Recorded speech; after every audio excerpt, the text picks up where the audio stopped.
आजकल मनुष्य की उम्र बहुत ही कम हो गई है। पहले अगर देखा जाता था तो मनुष्य की जो उम्र होती थी वो 100 से ऊपर होती थी। 100, 102, 100, आई थिंक लोग बाग हाँ 100 से हाँ। ज्यादा ही जीते पहले थे। आजकल हाँ कुंडली भी 120 साल की बनाते हैं, जबकि आयु बहुत कम हो गई हाँ। है। तो जैसे कि आजकल लोग बागों की उम्र तो कम हो गई है, लेकिन उनकी इच्छाएं बहुत ज्यादा होती हैं और बहुत कम उम्र में ही वो चाहते हैं कि अपने जीते जी वो जिंदगी में हर चीज हासिल कर ले। तो लेकिन जब वो पंडित के पास जाते हैं अपनी कुंडली दिखाने के लिए, तो उसमें पंडित जी बता देते हैं, एस्ट्रोलॉजर्स बता देते हैं कि आपकी कुंडली में तो गंडमूल है या फिर आप मांगलिक हैं, जिसकी वजह से उनके जीवन में काफी परेशानियां आती हैं और उनको काफी डरा भी दिया जाता है और इसी के चलते वो काफी डिप्रेशन में भी चले जाते हैं। तो क्या गंडमूल, क्या ये मांगलिक जो ये दोष है, ये मनुष्य के जीवन पर कुछ गहरा असर डालते हैं? क्या इनका कोई उपाय है? ये होते भी हैं या नहीं? नमस्कार, मैं हूं मनीषा और मेरे साथ मौजूद हैं दिव्य शक्ति अखाड़े के आचार्य महामंडलेश्वर संत श्री कमल किशोर जी महाराज, और जिनसे आज हम जानेंगे कि गंडमूल क्या वाकई में होते हैं और अगर होते हैं तो इनका निवारण क्या है। बहुत बहुत स्वागत है संत जी आपका हमारे स्टूडियो में। हाँ, नमस्कार मनीषा जी। एक गंडमूल होते हैं या नहीं होते हैं, और ये नक्षत्रों पर क्या प्रभाव पड़ता है, ये एक बहुत अच्छा प्रश्न पूछा है आपने। बिल्कुल संत जी, आज हमारे दर्शकों को आप बिल्कुल विस्तार से बताइएगा कि इसको देखने के बाद उनके मन में जो भी प्रश्न है या फिर जो शंकाएं हैं या फिर जो हमारे व्यूअर्स हैं वो थोड़ा डिप्रेशन में हो, तो मैं चाहती हूँ कि आपकी बातों से उनका डिप्रेशन दूर हो जाए। तो आप बिल्कुल प्लीज बिल्कुल। बताइए। जी जी जी जी, अवश्य अवश्य। जी मनीषा जी, सभी दर्शकों को संत कमल किशोर आचार्य महामंडलेश्वर दिव्य शक्ति अखाड़े का सादर नमस्कार स्वीकार करें। ये बात बिल्कुल सत्य है मनीषा जी कि आजकल हमेशा जब भी किसी ज्योतिषी के पास जाते हैं, वो कुंडली देखता है तो वो कह देता है कि मूलों में पैदा हुए, गंड मूलों में पैदा हुए, और इसकी शांति करवाना बड़ा आवश्यक है। अरे शांति उसी की करवाएंगे ना जो हानिकारक होगा। कई बार मूल नक्षत्र में या मूलों में पैदा हुआ व्यक्ति या गंड मूलों में पैदा हुए व्यक्ति हानिकारक नहीं होते। ग्रह उसके लिए, नक्षत्र उसके लिए हानिकारक नहीं होते। वहां से जो किरणें आ रही हैं वो हानिकारक नहीं होती। ज्योतिष का अर्थ ही होता है ईश की ज्योति, यानी परमात्मा की ज्योति, जिसमें हम भूतकाल, यहां तक कि पूर्व जन्म, वर्तमान काल और भविष्य को भी देख सकते हैं। उसके बारे में कुछ बताया जा सकता है। वैसे ही जैसे सूर्य की रोशनी में, सूर्य के प्रकाश में हम सब कुछ देख सकते हैं, लेकिन अंधकार में, यानी अगर अमावस की रात हो, घोर अंधेरा हो, अंधकार हो, तो हमारी आंखें होते हुए नहीं देख पाते। वैसे ही हम ईश की ज्योति, यानी ज्योतिष की पढ़ाई करके, ज्योतिष को जानकर, विद्या को जानकर, क्योंकि ये छठा वेद कहलाता है ना, बहुत कुछ आगे का बता सकते हैं। 27 नक्षत्र हैं कुल, उनमें 6 नक्षत्र जो हैं वो मूलों के हैं, और वो भी 2 तरह के हैं, है ना। बड़े मूल भी हैं और छोटे मूल भी हैं। अब बड़े मूल और छोटे मूल मिलाकर 6 नक्षत्र। 6 नक्षत्र कौन कौन से? रेवती, ये पहला नक्षत्र। दूसरा अश्विनी, तीसरा आश्लेषा, चौथा मघा, पांचवा ज्येष्ठा, और फिर मूल नक्षत्र तो है ही है। अब इन 6 में भी जब हम इनको देखते हैं तो कैसे देखेंगे? इनको 2 श्रेणियों में विभाजित करते हैं, बड़ा मूल, छोटा मूल। मूल ज्येष्ठा व आश्लेषा बड़े मूल कहलाते हैं, और साथ ही साथ अश्विनी, रेवती और मघा ये छोटे मूल कहलाते हैं। और आप देखें तो इनके रेवती, आश्लेषा और ज्येष्ठा के जो स्वामी हैं वो बुध हैं, जबकि अश्विनी, मघा और मूल के स्वामी केतु हैं। बड़े मूलों में जन्मे बच्चों का 27 दिन के भीतर भीतर, यानी चंद्रमा, जब चंद्रमा नक्षत्र में आ जाए तो शांति करवा लेनी चाहिए, ऐसा पराशर ऋषि का भी मत है। और जब तक, ये भी कहते हैं कि बच्चे का चेहरा उसके पिता को नहीं देखना चाहिए, यानी 27 दिन के बाद देखना चाहिए। लेकिन ये भी एक कंट्रोवर्शियल विषय है कि देखें चेहरा या ना देखें, क्योंकि भ्रांति बनी हुई है, तो कुछ लोग मानते हैं, कुछ नहीं भी मानती। जबकि छोटे मूलों में जन्मे बच्चे की मूल शांति उस नक्षत्र स्वामी के दूसरे नक्षत्र में कराई जा सकती है, अर्थात 10वें या 19वें दिन में कराई जा सकती है। और यदि जातक के जन्म के समय चंद्रमा इन नक्षत्रों में स्थित हो तो मूल दोष होता है एवं इसकी शांति नितांत आवश्यक होती है, बहुत ही ज्यादा आवश्यक होती है। जन्म समय में यदि ये नक्षत्र पड़े तो दोष है। दोष मानने का कारण यह है कि नक्षत्र चक्र और राशि चक्र, यानी नक्षत्र चक्र और राशि चक्र दोनों में संधि होती है। अब देखिए संधि क्या होती है। जिस तरह से प्रातः काल सुबह जब हम उठते हैं, है ना, उषा काल, उस समय क्या होता है, ब्रह्म मुहूर्त होता है, एक संधि होती है, सूर्योदय का उदय होना होता है। इसी तरह के शाम को यानी सायंकाल की एक संधि होती है जिसे गोधूली बेला भी कह देते हैं, है ना।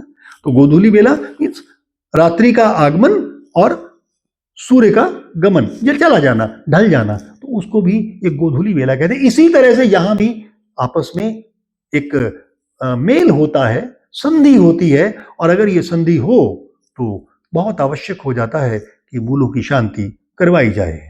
संधि का समय हमेशा ही विशेष होता है, ध्यान रखें, हमेशा विशेष होता है। इन समयों पर भगवान का ध्यान करने के लिए कहा जाता है। वैसे तो हर समय भगवान का ध्यान करना चाहिए, क्योंकि ये सारे नक्षत्र किसके बनाए हुए हैं, उस एक परमात्मा ईश्वर के बनाए हुए हैं। हमें हमेशा परमात्मा का ध्यान करना चाहिए और इन सब चीजों से, यानी जो सांसारिक चीजें हैं, इनसे ऊपर उठ जाना चाहिए, तभी बात बनती है। सावधानी रखनी चाहिए, क्योंकि सावधानी तो चाहिए ही चाहिए। अब अगर किसी चीज का पता चल जाए कि आगे रास्ता खराब है या गड्ढे हैं, गड्ढों वाला रास्ता, तो हम रास्ता बदल देते हैं। यह पता चल जाए कि आगे ब्लॉकेज है, यानी भीड़ भाड़ भरा एरिया है और वहां पर जाम लगा हुआ है, तो हम क्या करते हैं, कोशिश करते हैं किसी दूसरे रास्ते से निकल जाए। बस वही सावधानी, वही यहां भी अपेक्षित है, वही हमें रखनी चाहिए। और इसीलिए संधि जितनी लाभदायक हो सकती है उतनी ही हानिकारक भी हो सकती है। और इसीलिए संधि का समय अधिकतर अशुभ माना जाता है, लेकिन कई लोगों के लिए शुभ भी होता है। कैसे? जैसे क्रूर नक्षत्र या क्रूर ग्रह कहे जाते हैं, है ना। तो क्रूर ग्रह जैसे मंगल है, शनि है, तो ये क्रूर है। अब गुंडे बदमाशों के भी तो कोई मित्र होते होंगे, शनि भी तो किसी का मित्र होता होगा। किसी के लिए शनि बहुत फेवरेबल होता है और किसी के लिए काल सर्प दोष बड़ा फेवरेबल होता है, उनको प्रधानमंत्री तक बना देता है, उच्च कोटि का व्यक्ति बना देता है। तो ऐसे ही कई ग्रह जो हम कहते हैं कि क्रूर हैं या नुकसान देने वाले हैं, हानि देने वाले हैं, लेकिन किसी ना किसी के वो मित्र भी होते हैं, ध्यान रहे। और ऐसे ही ग्रहों में हमें मूल नक्षत्रों को भी देखना चाहिए। अश्विनी नक्षत्र में चंद्रमा का फल अगर हम देखें तो प्रथम पद में, यानी एक नक्षत्र के 4 चरण होते हैं। पहले चरण में ये पिता के लिए कष्टकारी होता है, पिता के स्वास्थ्य के लिए, पिता के जीवन के लिए भी हो सकता है, आर्थिक हानि भी दे सकता है। तो पहला चरण अश्विनी नक्षत्र में अगर बच्चा पैदा होता है तो वो पिता के लिए कष्टकारी हो सकता है। द्वितीय पद में आराम तथा सुख के लिए उत्तम। सिद्ध हो गया कि कई बार मूलों में पैदा हुआ बच्चा पिता के लिए, माता के लिए, स्वयं के लिए लाभकारी और बहुत अच्छा होता है, हानि वाला नहीं होता है। द्वितीय पद में यानी आराम और सुख के लिए उत्तम। अब तृतीय पद में उच्च पद, यानी वो स्वयं उच्च पद को प्राप्त करेगा। हो सकता है राजनेता बन जाए, हो सकता है कि वो कहीं ना कहीं बहुत बड़ा अधिकारी बन जाए, ऑफिसर बन जाए, उच्च पद पर चला जाए। तो ये तृतीय पद में अश्विनी नक्षत्र में चंद्रमा का फल हम आपको बता रहे हैं। और चतुर्थ पद में चला जाए तो राज सम्मान प्राप्त करता है, राजाओं से सम्मान प्राप्त करता है। वो व्यापारिक हैसियत भी हो सकती है उसकी, और राजनीतिक हैसियत भी हो सकती है, मंत्री भी बन सकता है, कुछ भी हो सकता है। अब हम चलते हैं आश्लेषा नक्षत्र की ओर। आश्लेषा नक्षत्र में चंद्रमा का फल क्या होता है? पहले चरण में यदि शांति करा दी जाए तो अति शुभ, अति शुभ। द्वितीय पद में संपत्ति के लिए शुभ, संपत्ति के लिए अशुभ। आश्लेषा नक्षत्र में चंद्रमा का फल यानी अगर प्रथम पद में शांति करा दी जाए, प्रथम पद में बच्चा पैदा हुआ और हमने शांति करा दी उस मूल की, तो बहुत ही शुभ हो जाता है, बहुत ही शुभ हो जाता है।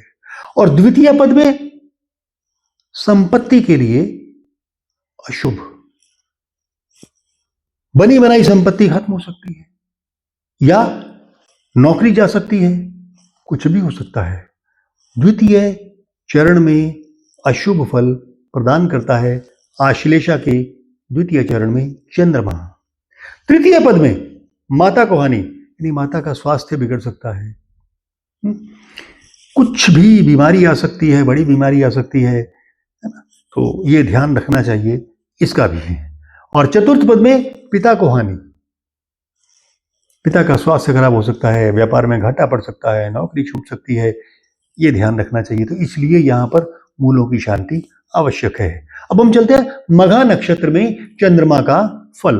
प्रथम पद में माता को हानि, यानी माता के लिए कष्टकारी है। द्वितीय पद में चले तो पिता के लिए क्या हानि है, पिता के लिए नुकसानदेह है। तृतीय पद में चले तो अति उत्तम, अति उत्तम, अति उत्तम, माता पिता के लिए भी अति उत्तम। तृतीय चरण में पैदा हुआ मघा नक्षत्र में चंद्रमा का फल अति उत्तम, कहां से कहां ले जाता है, यानी कहते हैं फर्श से उठा के अर्श तक, यानी जमीन से आसमान तक उठा देता है। लेकिन मेहनत करनी पड़ती है, तभी भाग्य साथ देता है, और इसलिए मूलों की शांति यहां बड़ी आवश्यक है। और चतुर्थ पद में संपत्ति व शिक्षा के लिए अति उत्तम, संपत्ति और शिक्षा के लिए अति उत्तम। इस तरह से और भी बाकी के ग्रहों में उनके फल हैं, कहीं लाभ वाले हैं तो कहीं हानि वाले हैं। ये किसी अच्छे ज्योतिषी से बात करके उसे दिखा लेना चाहिए कि मूलों में पैदा हुआ है, खंड मूलों में पैदा हुआ है, कौन से चरण में पैदा हुआ है, तो उसी के हिसाब से लाभ और हानि को देखते हुए उन मूलों की शांति करवा लेनी चाहिए, जिससे आने वाला भविष्य सुधर जाए, भविष्य में कहीं कोई टकराव ना हो, कहीं कोई परेशानी ना हो। क्योंकि जब पता चल जाए कि इधर सड़क खराब है या सड़क पे जाम लगा हुआ है, तो हम अपना रास्ता बदल देते हैं। वैसा ही ये उपाय हैं। अब आप देखें कि आप सर पे कोई पत्थर आके गिरे, है ना, और वो 5 किलो का पत्थर गिरे आके सर पे, तो सर फोड़ देगा। और अगर 5 किलो की रुई आके गिरे, भार तो वही है ना, 5 किलो का ही भार है, सर पे आके गिरे तो कम से कम सर तो नहीं फटेगा, भार तो वही 5 किलो का ही आके गिरा ना। तो उपाय बस यही करते हैं। ज्योतिषी सिर्फ उपाय बता सकता है आपको, लेकिन आपको अपने कर्मों का फल मिलेगा। इसलिए अच्छे कर्म करें, लोगों के प्रति दया का भाव रखें, परोपकार का भाव रखें, प्रेम का भाव रखें, और देखें कि आपके ये ग्रह आपकी फेवर में चले जाते हैं,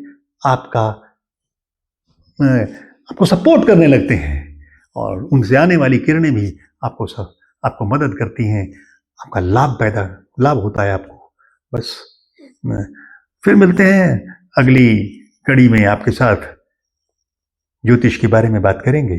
और यदि आपका कोई प्रश्न हो तो आप चाहें तो नीचे दिए गए नंबरों पर हमसे पूछ सकते हैं, हमसे बात कर सकते हैं, कोई ऐसी बात नहीं है। हम आपके प्रश्नों का उत्तर देने में प्रसन्नता का अनुभव करेंगे।